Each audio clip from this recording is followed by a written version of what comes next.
à tous, aujourd'hui je décide de faire une petite vidéo pour mettre à l'honneur le rond de longe.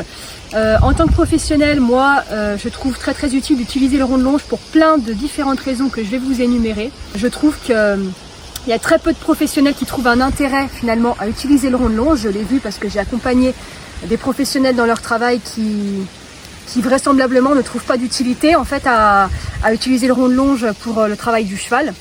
Or moi j'ai été formée à utiliser le rond de longe pour différentes raisons. Alors vous pouvez utiliser le rond de longe pour rien que pour un approfondissement de travail, développer de nouvelles compétences, les perfectionner pour votre cheval, donc un cheval qui a déjà l'habitude de travailler, un cheval aguerri, un cheval de haut niveau, pas de problème, perfectionner en fait des choses. Ou aussi, et ça pour moi c'est vraiment indispensable et non négociable, pour un but de rééducation pour les chevaux compliqués, donc même dangereux, et pour les débourrages, donc pour vraiment les premiers contacts en fait du jeune cheval pour son pré-débourrage ou pour son débourrage dès son plus jeune âge, le rond de longe est pour moi indispensable. Alors, pourquoi il est indispensable? Tout simplement parce que le rond de longe va vous permettre en fait, forcément le cheval est en liberté, c'est le travail en liberté, donc vous pouvez commencer à avoir le contrôle de tout le corps de votre cheval, toutes les parties de votre cheval, tête, hanche et épaules à distance. Donc pour les chevaux compliqués, dangereux, qui chargent, qui sont agressifs, c'est super important parce que du coup vous pouvez déjà d'un point de vue sécurité cavalier contrôler beaucoup de choses à l'extérieur du rond de longe, commencer à contrôler les pieds, la direction du cheval en restant le cavalier en sécurité à l'extérieur. Et si jamais le cheval est assez contrôlable et ne vous fonce pas dessus, vous pouvez travailler déjà à l'intérieur du rond de longe, donc commencer à gérer les déplacements de votre cheval à l'intérieur du rond de longe, à l'intérieur tout en étant à distance.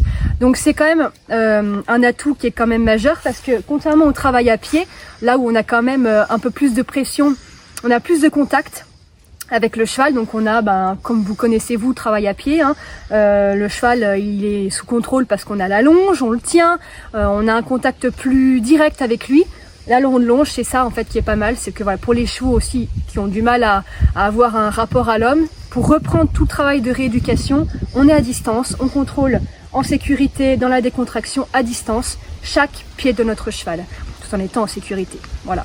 Donc j'espère à travers cette vidéo, je suis pas la reine du rond de longe, donc en toute modestie, pouvoir vous montrer un petit peu tout ce qu'on peut faire dans un rond de longe, parce qu'on trouve souvent dans des structures professionnelles des ronds de longe qui en fait forcément comme le but de cette vidéo est, il y a beaucoup de professionnels qui ne voient pas forcément d'intérêt d'avoir un rond de longe, donc c'est des ronds de longe qui sont souvent pas adaptés à du vrai travail en rond de longe, donc souvent ils sont soit pas praticables, soit trop petits, donc pas de bon diamètre pour faire du bon boulot. Donc j'espère par cette vidéo vous démontrer tout ce qui est possible de faire. Et surtout que le rond de longe ne sert pas à travailler, à lâcher un cheval pour qu'il fasse des tours dans un rond de longe, ou être longé dans un rond de longe, ça ne sert pas que à ça. Et c'est ce que j'aimerais aussi démontrer par cette vidéo. Je n'ai pas pris le cheval là, je vais le prendre après, c'est un cheval que je vous ai jamais montré, donc j'ai un plan de séance dans ma tête. Maintenant lui, il aura jamais été travaillé en rond de longe, donc c'est aussi lui qui va amener la séance, le plan de séance. Je vais finir par quelques explications concernant le rond de longe et après je vous présenterai le cheval. Donc là, vous avez une vue sur le rond de longe dans lequel je vais travailler le cheval juste après. Donc là, c'est un rond de longe qui est en bois. Donc l'inconvénient, c'est que forcément en bois, une fois que vous l'avez posé, il restera là. On ne peut pas le démonter à son bon vouloir. C'est pas mal. Hein. Pour des professionnels donc comme moi qui sommes itinérants, moi, il me faut un rond de longe qui puisse se démonter et se transporter à mon bon vouloir. Donc pour ça, il faut que ce soit forcément plus léger qu'un rond de longe en galva, donc qui est une matière beaucoup plus lourde, je crois que c'est 50 kg la barrière, donc pas évident. Rond de longe transportable, plus léger, donc c'est un rond de longe qui est plutôt en aluminium, qui malheureusement est un peu plus rare parce que c'est difficile, c'est vraiment long à le faire construire, donc beaucoup plus cher aussi, forcément. Plus avantageux, plus cher. Vivement que j'ai mon rond de longe, mais là en tout cas vous avez un exemple d'un beau rond de longe en bois. Sachez qu'ils sont de différentes dimensions. Donc là, en général, alors là, j'ai pas le compas dans l'œil, je ne sais pas combien il fait, mais à mon avis, il ne fait pas 18 mètres de diamètre. Ça me semble vraiment compliqué de travailler les 3 allures, on verra. Ça dépend aussi de l'envergure de votre cheval. Si vous avez un petit poney ou un grand cheval de sport élancé ou un grand comptoir, ça va pas être la même chose que pour un poney cob. Donc voilà, ça dépend aussi, mais sachez, il y a différentes dimensions. En général, minimum, il ne faudra pas faire moins, c'est 16 mètres. 16 mètres, c'est vraiment pour les petites bases. On ne peut pas travailler les allures, c'est vraiment pour les petits débourrages où on travaille vraiment le minimum. Ce qui me semble pas mal pour travailler au moins les allures, c'est au moins du 18 mètres. On peut aller au-delà, il y en a qui font 20, 22 mètres de diamètre. Là, ça commence à être vraiment grand. Si vous voulez travailler tout ce qui est connexion, rappel du cheval et avoir un minimum de contrôle, je conseille vraiment de ne pas avoir au-delà de 18 mètres de diamètre parce qu'après, ça revient à travailler dans une carrière et un manège où là, il y a moins de contrôle, il y a trop d'espace, il faut vraiment avoir plus de maîtrise. Donc 18 mètres, ça commence à être pas mal. Voilà. Encore une fois, tout ce qui est galvanisé, c'est vraiment pareil, c'est comme le bois, hein, c'est tellement lourd, une fois que vous le posez, vous ne le touchez plus. Et moi, donc, je souhaiterais me faire procurer du coup plutôt en alu pour travailler les chevaux. Dernière chose, donc sans jugement, chacun fait ce qu'il veut. J'ai beaucoup, comme le rond-longe n'a pas une utilité importante dans le monde équestre, ce qui est bien dommage encore une fois. Il faut que vraiment vous trouviez en tant que propriétaire, si vous regardez cette vidéo, un intérêt dans le travail de votre cheval, d'amener votre cheval dans un rond de longe et surtout pour les débourrages. Il y a beaucoup de propriétaires qui demandent de travailler dans... Ils ne veulent pas en fait effectuer le déplacement, s'investir. Bah oui, si vous n'avez pas de rond de longe et que votre structure n'a pas de rond de longe, il faut accepter de pouvoir emmener votre cheval dans une structure qui a un rond de longe ou dans un espace où on peut installer un rond de longe. Chez le pro, on a un justement, on a lu pour l'installer sur place. Mais voilà, il faut accepter aussi qu'un cheval ne se travaille pas toujours dans un champ, c'est pas du tout sécuritaire et finalement en fait on perd beaucoup de temps. Donc voilà, vraiment au moins un minimum pour travailler un cheval, c'est un rond de longe. Et surtout ça dépend de la problématique de votre cheval. Encore une fois, s'il a besoin d'un travail approfondi et en sécurité parce qu'il est un peu réactif, dangereux, il couche les oreilles, il tape facilement, bah c'est rond de longe, hein, c'est pas négociable. Donc au minimum ça, et après si votre structure, vous avez de la chance de mettre votre cheval dans une structure, il faut voilà, qu'il y ait au moins carrière, manège assez libre. Mais franchement, dans la majorité des cas, c'est rond de longe. Voilà.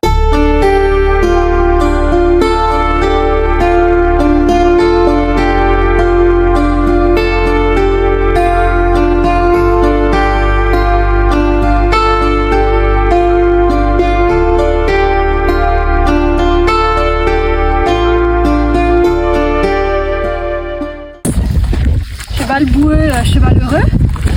Donc là on va se retrouver juste après au niveau de la barre d'attache pour lui faire son petit pansage, hein, ça n'exclut pas. Et après on se retrouvera dans le rond de longe pour sa petite présentation.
Ça y est, Félix est à la barre d'attache. Donc comme vous pouvez le voir, je pense qu'on a une bonne partie pansage qui va durer un petit moment quand même pour que vous puissiez le voir sous son meilleur jour. Concernant le rond de longe, donc j'avais un petit peu évoqué en fait toute l'importance dans le travail des effets en fait du rond de longe et dans quel cas on veut, voilà, si on veut améliorer tel ou tel paramètre. En tant que propriétaire, c'est aussi super d'un point de vue connexion à son cheval. Parce que dans un rond de longe, bah forcément le cheval est en liberté, donc il n'y a pas tout ce qui est aide artificielle, la longe, tout ça, le cheval est en liberté, donc il n'y a que la vérité qui règne. Donc c'est là où vous pouvez vous apercevoir si vous avez le contrôle de votre cheval, si vous avez la connexion. Et voilà, c'est vraiment super pour pouvoir développer tout cet aspect-là, connexion, lien, en liberté, là où en fait on n'a pas le contrôle qu'on aurait avec des rênes, un enraînement ou une longe. Félix, donc là lui, je l'ai connu parce que je prépare un diplôme d'enseignement. Donc c'est un cheval que j'ai en demi-pension pour me présenter à la formation tout simplement. Il a 8 ans. Comme vous avez peut-être pu le remarquer sur les premières prises de vidéo, c'est un cheval qui est extrêmement sensible, réactif. Donc là, avant que moi je l'ai en demi-pension et que je le travaille, il a été travaillé par une professionnelle. Donc a priori, avant, là vous voyez, il est quand même assez détendu. Sachez qu'avant, il ne tenait pas à la tâche. Il y a des chiens, il y a des personnes, ils le toléraient pas. Ils pouvaient tirer au renard, taper, cabrer, être plutôt ingérable. Aussi bien dans une carrière quoi que à la tâche du coup. Et là en fait on peut déjà voir que ça y est, il commence à accepter, à se poser, à mâchouiller, à faire confiance. Dans le travail, vous verrez que ça se verra notamment dans le rond de longe qu'avec sa tête, il a beaucoup de mal. Oh là, oh là. Voilà, il y a ma chienne derrière. Il a beaucoup de mal à faire confiance. Ramène ta tête vers moi s'il te plaît. Voilà. Et tu poses. Tu poses. Tu illustres parfaitement ce qu'on est en train de dire. Donc voilà, il est encore réactif, il n'est pas totalement serein, et vous verrez que c'est un cheval qui manque encore de confiance et d'assurance, donc qui sera encore un peu réactif. Là. Bah alors, ça va. On y vient petit à petit, mais c'est pas encore ça. Hein? Oui, tout va bien. Tout va bien. On voit que c'est un cheval aussi qui réclame vraiment le contact à l'homme. Il est quand même assez pot de colle quand on regarde. Pour venir un petit peu, dernier aspect du rond de longe. Le rond de longe en tant qu'outil de travail, je vous conseille, donc c'est soit en général c'est les meilleurs, c'est soit d'avoir une chambrière ou un lasso. Je vais vous donner un petit peu les avantages et les inconvénients de chacun des outils. Pour le lasso, on n'en trouve pas beaucoup en France parce qu'il est beaucoup utilisé plutôt aux États-Unis. Je vous rassure, on ne s'en sert pas pour attraper le cheval, on est plus au Far West, mais on s'en sert. Il est super parce qu'en fait, grâce à son action dans sa matière, en fait, on peut facilement taper sur sa cuisse et émettre du bruit pour lancer de l'impulsion au cheval. Si jamais vous avez besoin de monter dans les phases, on peut le dérouler pour atteindre en fait les postérieurs du cheval. Seulement, l'inconvénient, c'est que si on n'a pas l'habitude de cet outil, il faut pouvoir le réenrouler et des fois, si on ne maîtrise pas, on peut perdre un temps précieux. La chambrière, à l'inverse du lasso, elle est pratique parce que du coup on peut mettre beaucoup d'énergie sans avoir à enrouler, dérouler, hein, c'est un objet qu'on a dans une main. L'inconvénient c'est comme c'est plutôt long, on peut vite émettre des informations parasites, c'est-à-dire que voilà, vous avez un grand manche, si vous voulez parler à une partie du corps du cheval, vu que c'est long, ça peut mettre parfois un doute. Donc c'est le seul inconvénient que je pourrais donner à cette chambrière. Elle est super pour mettre de l'énergie, contrôler à distance parce que c'est un grand outil. Par contre, quand on se rapproche du cheval, forcément, ça en devient un inconvénient. Par contre, oui, en termes de prix, la chambrière, je pense que vous connaissez tous, c'est assez connu. 8 €, il y en a des pas chers. Un lasso, c'est vite plus cher. Moi, j'en ai vu à des prix, des fois à 50, 60 €. Le seul endroit où je l'ai vu pas trop cher, c'était à Equitalion. Ils étaient à peu près à 15-20 €. Donc voilà, c'est là-bas où je les ai vus le moins cher. Il y a des sites où faut faire attention. Des fois, c'est pas toujours des sites vraiment trop de confiance où on voit des prix très attractifs, mais c'est pas forcément du bon matériel. Donc voilà.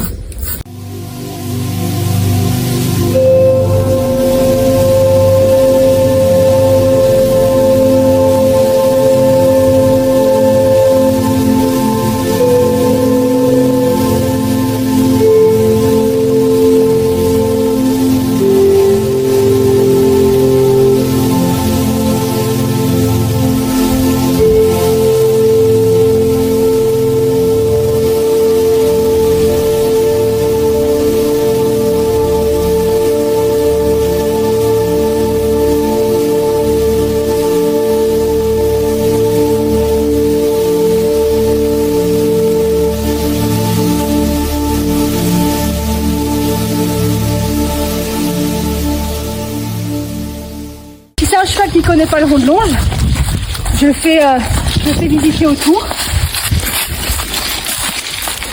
C'est de la spatie directement en rond de longe, c'est-à-dire qu'il va se passer ce qui suit. Je le fais rentrer et je lui fais visiter l'intérieur avant de le lâcher.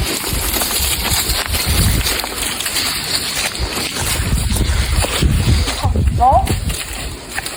Des petites voltes. Ok.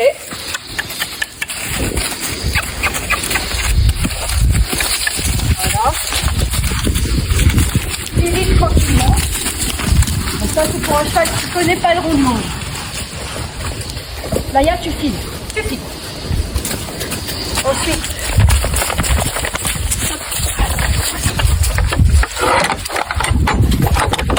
merci. Allez, go.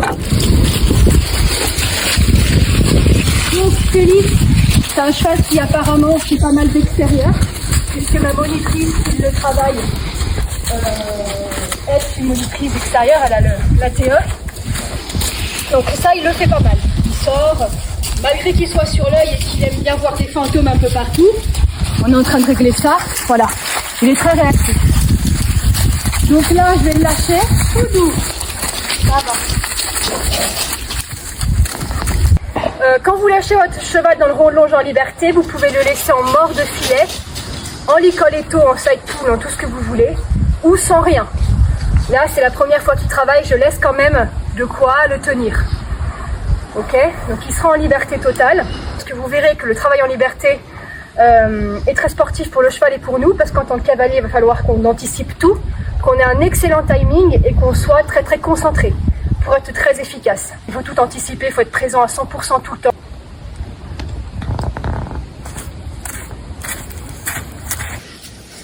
Donc là, j'ai mon plan de séance, donc je vais vous montrer des exercices de base, sachant que comme, encore une fois, ce cheval, il a ses problématiques, il a ses particularités. J'ai pas encore un cheval à vous démontrer qui connaît tout par cœur, où je peux vraiment vous montrer de la pédagogie. Je vais essayer de le faire, vous montrer tout ce qui est important. Voilà, c'est bien. À montrer en base. Maintenant, il aura à l'instant T ses particularités auxquelles je serai obligée de m'adapter pendant la séance. Ça vous fera quand même un bon aperçu de ce qu'il faut faire. On a un cheval au pré qui a du mal à se laisser attraper, donc il nous regarde, ça commence à arriver. On peut l'attraper, on met pas 10 ans à l'attraper, hein. Mais c'est quelque chose qu'on pourra améliorer, notamment en rond de longe. C'est un des premiers exercices, c'est regarde-moi, fais-moi face, j'existe dans ton environnement. Donc là, je laisse sentir, il est bien. La base, pars de moi. Envoyez le signal au cheval, en association avec l'ordre de la chambrière ou du lasso, de partir de moi. Autrement dit, c'est-à-dire de se mettre en avant, d'abord au pas.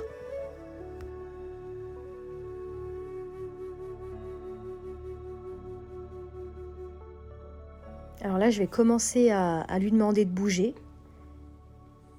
Donc je vais essayer un petit peu de créer comme une demi-volte renversée.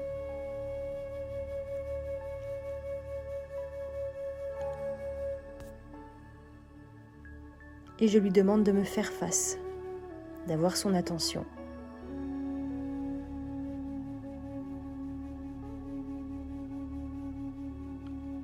Chose faite, je pousse l'épaule et je relance, pars de moi, de nouveau. J'aime bien voir qu'il se décontracte, parfois.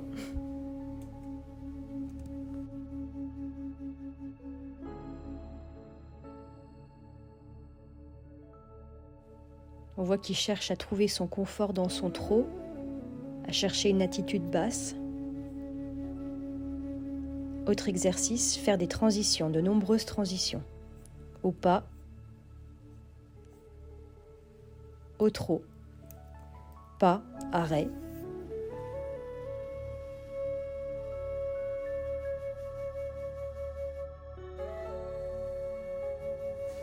Donc là, on voit que de plus en plus, il cherche une attitude basse.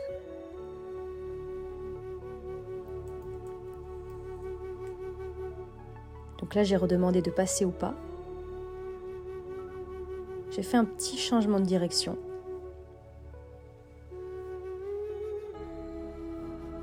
Et là, je suis un petit peu en train d'essayer de varier les trots. Une fois que j'ai eu ça, changement de direction vers l'intérieur. L'idéal est d'avoir en fait aux deux mains les deux types de changement de direction. Donc changement de direction vers l'extérieur et vers l'intérieur. Donc là forcément on lui demande quelque chose, il se précipite un peu. Voilà. J'en ai profité pour voir sa tête et refaire un changement de direction vers l'intérieur à l'autre main. Hop, j'ai eu un nouveau changement de direction vers l'extérieur. Et le but, bien sûr, après, c'est qu'ils se détendent à chaque changement de direction. J'essaye de faire en sorte qu'ils redescendent. Ça n'a pas fonctionné. Donc, je l'ai aspiré à moi. Je le relance.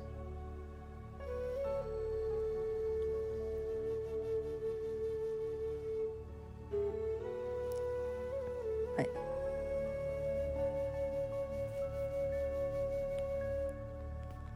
Là, c'est un exercice que j'essaye de faire qui ne m'offre pas facilement, c'est d'avoir sa tête et ses hanches ensuite.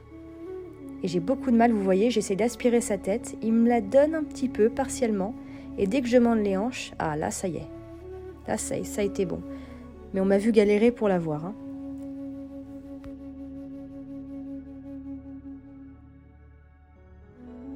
Donc je garde bien sa tête.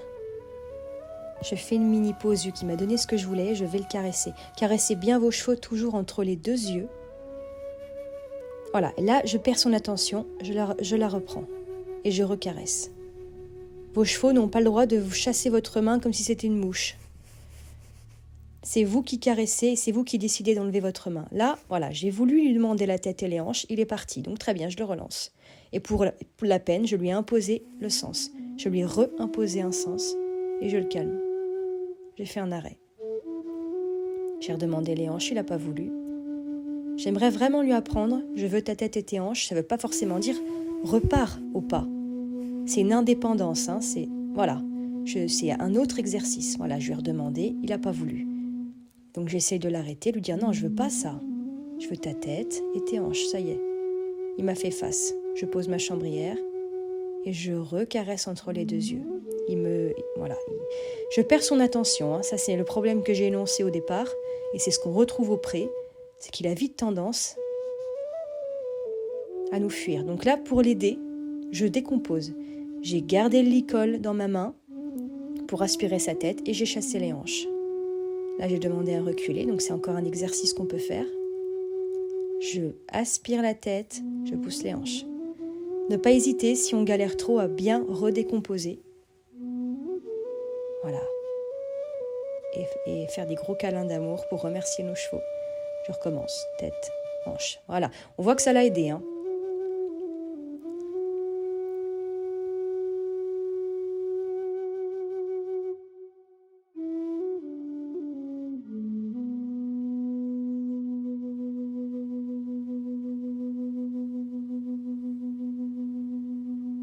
Et là, il m'offre un petit peu un morceau de conduite virtuelle. Donc on a la connexion, il me suit, sans artifice. Je suis en train de faire une petite volte, il s'enroule. Une volte extérieure et là une volte intérieure. Parfait. Très bien.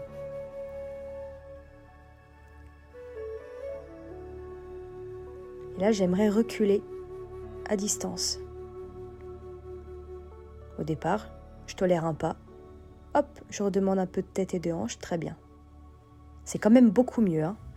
Ça prouve bien qu'en ayant pris le temps de décomposer, on a une réponse quand même beaucoup plus franche du cheval.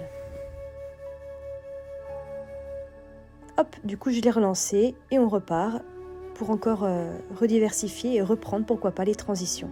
Améliorer cette décontraction dans le trot.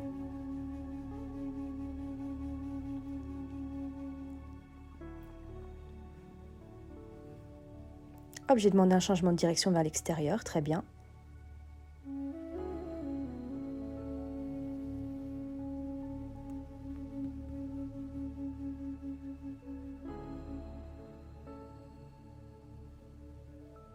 J'aime bien que, il me regarde très régulièrement pour me dire, alors la suite. Hop, changement de direction vers l'intérieur, on repart à main droite.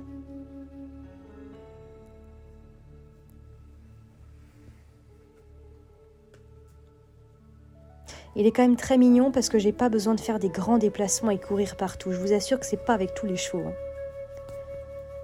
Finalement, quand on me regarde, je suis quand même assez fixe dans tout ce que je fais. Je ne cours pas partout. Là, je demande un arrêt barrière. Il s'arrête à la barrière. Il n'est pas toujours obligé de me faire face. Il me regarde, très bien, c'est ce qu'on veut. Même objectif, je m'approche tant qu'il me regarde. Il me regarde, très bien. J'avance, dans l'objectif de le caresser entre les deux yeux, toujours. Très bien. Il ne s'est pas débarrassé de moi et on a la connexion, puisqu'on repart en conduite virtuelle de nouveau. Là, j'avais perdu un petit peu. Ouais, j'ai perdu. J'ai perdu la conduite virtuelle, je relance. Hop.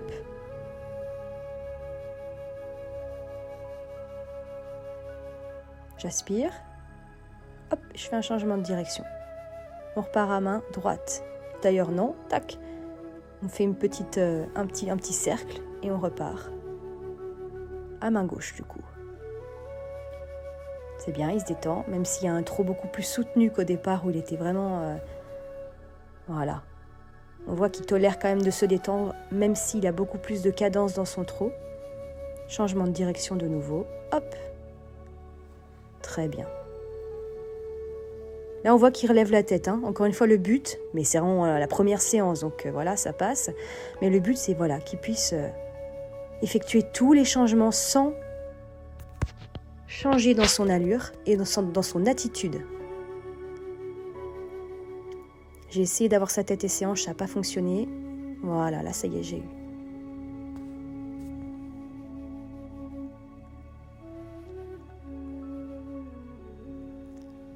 Là, il fuit. Encore une fois, je redemande l'attention. Je caresse entre les deux yeux. Interdit de caresser un cheval qui fuit du regard. Je relance. Main gauche. Part de moi. On retrouve les exercices à chaque fois. Part de moi. Marche de moi. Part au trot. Très bien, il se détend tout de suite. Ça me va.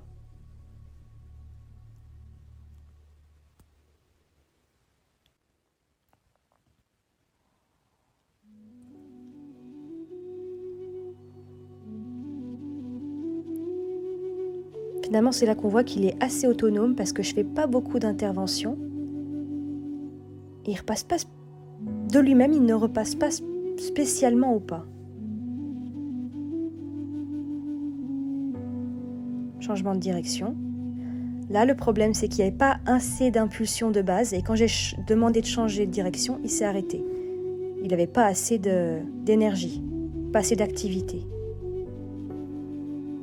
Normalement, il faut vraiment que le cheval soit en activité pour pouvoir changer de direction, c'est le mieux, sinon il s'arrête. Puis ça les freine, du coup, donc c'est pas le but non plus. Donc là, voilà, très bien. J'ai fait une mini transition. Elles peuvent être très courtes, juste repasser au pas et repartir tout de suite.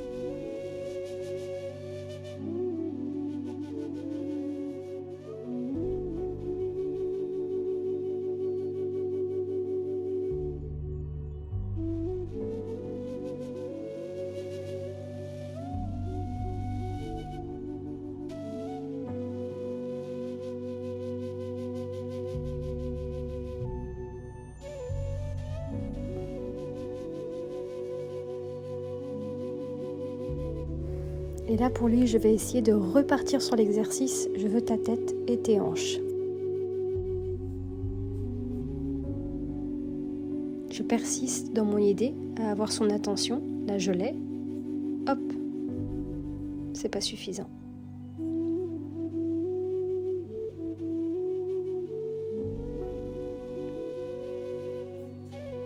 Je m'arrête dès qu'il y a le moindre déport.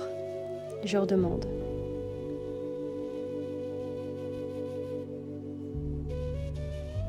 Non, je vais jusqu'au bout de mon idée. Je veux pas qu'il pense que c'est la bonne réponse à ce que je demande. Là. J'aimerais qu'il les décale, qu'il décale ses hanches sous ma demande. La tête d'abord. Je l'ai pas. Ça y est, je l'ai. Je la perds.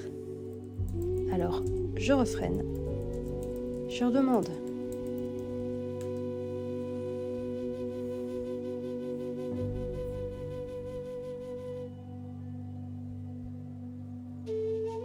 Du Du coup, je le relance.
Du coup, je vais réitérer ma demande de tête et hanche en lui facilitant la vie, en me rapprochant de lui. Vous voyez que j'ai la réponse immédiate. La subtilité pour lui qui est à apprendre, c'est de faire exactement la même chose en ayant le cavalier plus loin. Je recommence. Là, il me barre le passage, donc non. Du coup, il s'en va.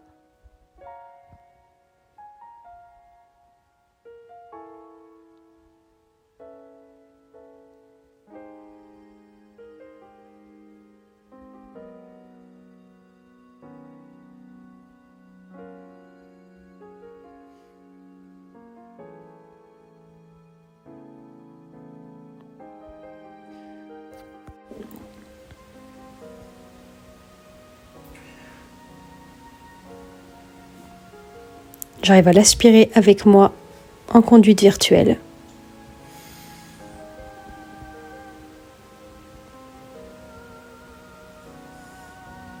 Et à lui faire baisser sa tête. Encore une fois, je ne le caresse que quand il me regarde.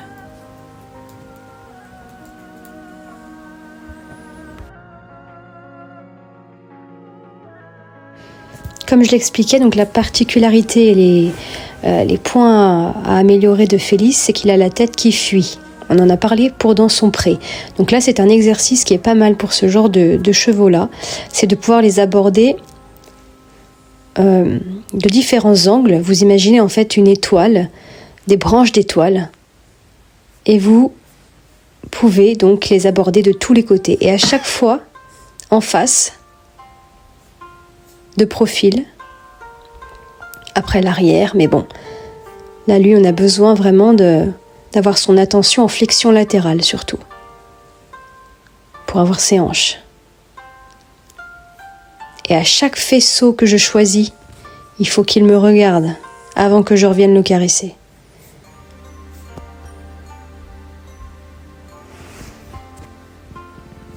Donc là, maintenant que j'ai le contact avec lui, je lui fais des petites gratouilles pour faire de ce moment quelque chose d'agréable. Vu que c'est un cheval réactif, pourquoi pas, j'inclus de la petite désensibilisation, mais bon, voilà. Des deux côtés, bien sûr. Là, ça va, il n'a pas réagi. Habituellement, quand on lève le bras, il a la tête en l'air. Donc là, je me mets à l'arrière-main et je cherche l'œil gauche et l'œil droit. Pour pouvoir ensuite faire l'exercice du tête à queue. Voilà, parfait. Tête à queue, c'est que la tête revienne vers moi. Et du coup, je pars avec lui en conduite virtuelle. Donc là, je réitère ma demande du reculer en étant à côté de mon cheval, à son épaule, cette fois-ci.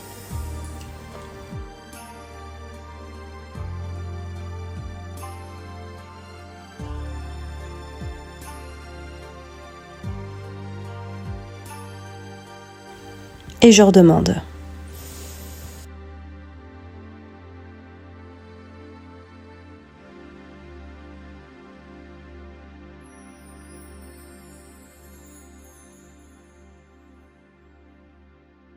Donc là, j'accélère le trot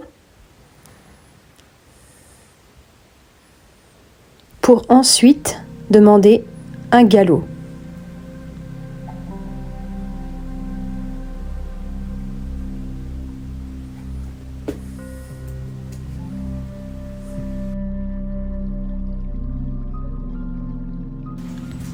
Je repasse au trot, j'aspire. Donc là, je m'apprête à redemander une partie de galop. J'aime bien l'attitude qu'il a pris cette fois-ci pour partir dans le galop, qui était beaucoup moins crispé. Je repasse au trot, j'aspire, je change de main par un changement de direction vers l'intérieur.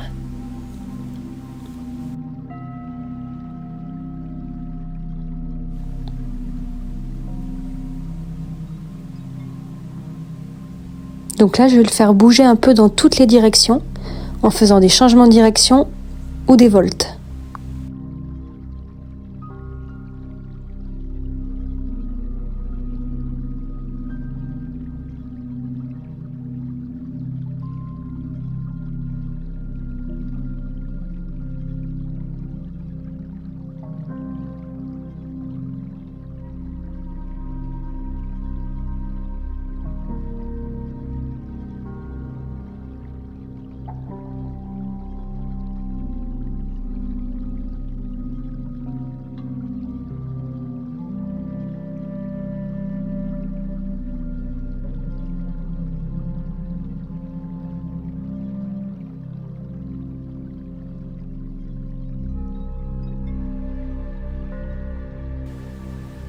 Donc là, il s'est un peu excité.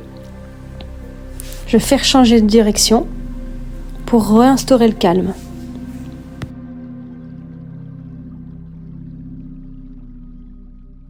Le calme étant réinstauré, il m'a fait face. Je reviens vers lui. Je le caresse entre les deux yeux.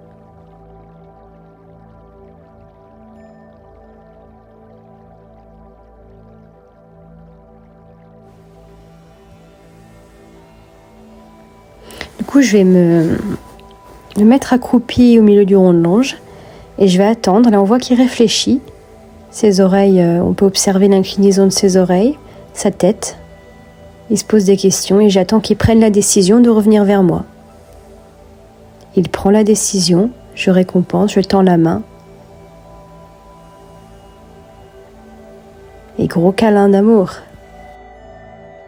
Ça, c'est l'exercice qu'on appelle viens vers moi, autrement dit.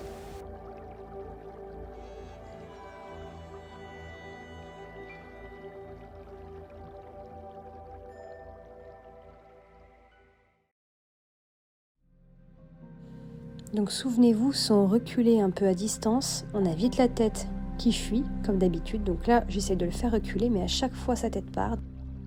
Donc là, à chaque fois, je la rattrape, je la raspire, et du coup, j'ai eu les hanches. Je redemande le reculer, sans le perdre.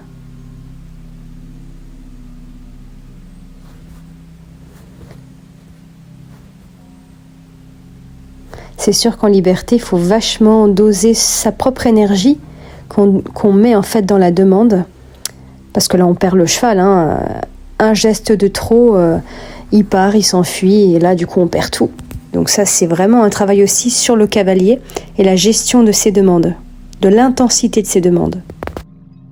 Souvenons-nous du combat de cette séance aussi, c'est d'avoir la tête et les hanches de plus en plus à distance. Là, c'était pas mal. On commence un peu à s'éloigner de lui, tout en lui demandant et en ayant une réponse. Je vais essayer de redemander pour voir si c'est acquis. C'est pas mal. La chose qui me gêne, c'est qu'il me barre un peu avec sa tête. C'est pour ça que, hop, ouais, décale-toi. Ne me barre pas le passage non plus. Prochain exercice qui va être sympa à décomposer. Donc là, je redemande un petit peu à l'autre main, tête à gauche, hanche gauche vers la droite. Et maintenant qu'on a beaucoup tête et hanche, la suite c'est tête, hanche et épaules. Pourquoi pas partir en petits cercles, en épaules, en dedans. Donc là, c'est ce qui va se passer. On va demander la tête et les hanches pour que les épaules bougent. Ensuite, je redemande. Ouais, j'ai fait un mouvement pour lui dire ne me fonce pas dessus.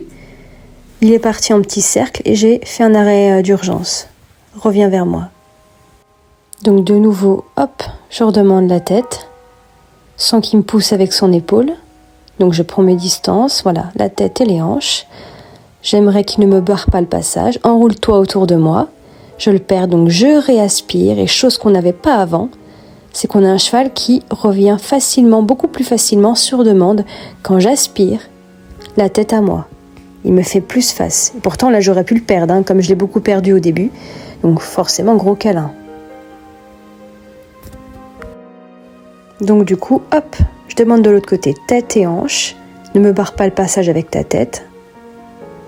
Et pourquoi pas, en refaisant tête et hanche, tu pars autour de moi en cercle.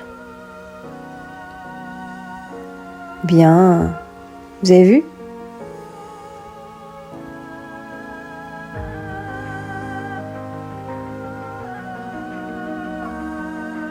Je voulais qu'ils partent à main droite.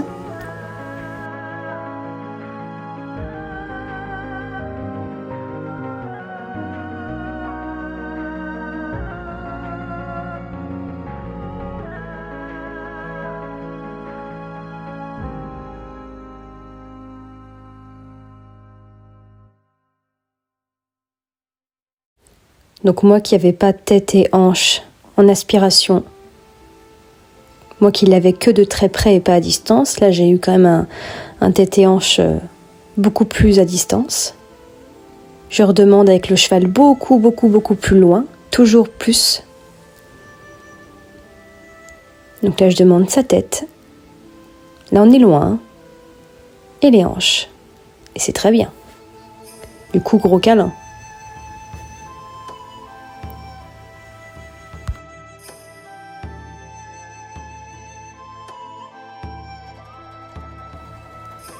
Donc là, cette fois-ci, maintenant qu'on a mieux la tête et les hanches, je vais combiner encore les deux.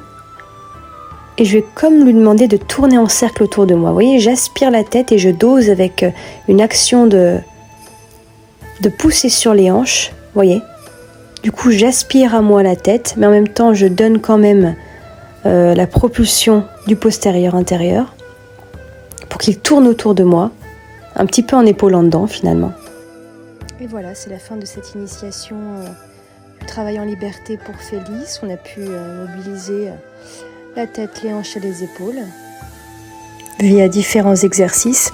Alors j'ai essayé de faire de mon mieux pour montrer les idées de premier exercice qu'on peut faire avec son cheval. Alors bien sûr il y en a des tonnes d'autres à combiner avec d'autres. On peut combiner aussi avec des embûches, on peut faire plein de choses, mais je ne peux pas montrer tout en une prise, et d'autant plus que là c'est pas le cheval pour, c'est un cheval qui a ses propres problématiques que je ne peux pas passer à travers, et j'ai été obligée d'ailleurs pendant la séance de travailler sur certains points, notamment cette tête, voilà. Si vous avez apprécié du coup cette initiation travail en liberté, je peux faire d'autres parties de travail avec un travail beaucoup plus poussé. De mon côté, j'ai pas oublié que je vous dois une petite vidéo pédagogique que je ferai également avec Félix. Eh bien, à tout bientôt. Merci.